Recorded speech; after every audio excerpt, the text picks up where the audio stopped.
I found 20 quid in a Tesco car park. So I thought, what would Jesus do? So I turned it into wine.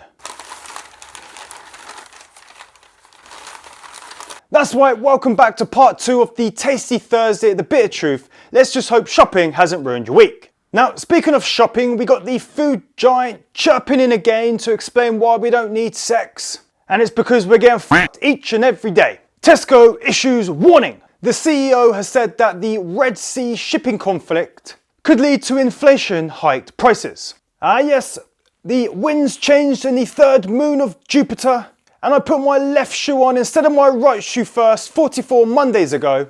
So now we must put up the price of everything. How about you f***ers absorb some of the costs? We're all very aware that with any headline that comes out, it's just another justification to put up the price of avocados, baby formula, or even Hampshire beef that doesn't even touch a single cargo ship. Unless you're sailing it around the world to come back here just to justify your price increases. It's funny that when things aren't going and the winds are perfect on a sunny day, the prices never return. Mind-blowing, isn't it? No, not really. And more about those Tesco twits. A Tesco store has to put barriers and guards in a reduced to clear aisle amid claims of scraps breaking out, with customers limited to taking just 2 items at a time. You see, while you're eating your escargot or your Wagyu beef chartered in by jet for your Thursday lunch meeting, the rest of us are getting into physical altercations just to save 50p on near expired food. They're actually taking the piss. The cost of actually having the security there outweighs the actual cost of putting it up at a decent price from the get-go. You wouldn't need those bully boys to ration the last couple strips of bacon. Record year in sales, record price increases, but us minions are still fighting for scraps. Go cry more about the shoplifting spree happening in your stores because people are just trying to feed their kids, and then just jack up the prices even more. Go on, just throw us a bone in the form of a yellow sale sticker and watch us fight to the death. Exhilarating, isn't it? Just like the good old Roman times. Are you not entertained? Now, in different type of shops, let's just try and screw the local businesses. An award-winning fish and chip shop is ordered to remove the Union Jack mural outside of its shop by council officials as it's deemed inappropriate for the area. Too inappropriate for the area. We're in f***ing England. In fact, no other flags, unless it's our Union Jack or our St. George's Cross, should be anywhere. Why is that in England, the only country in the world where we get threatened for flying our own f***ing flag?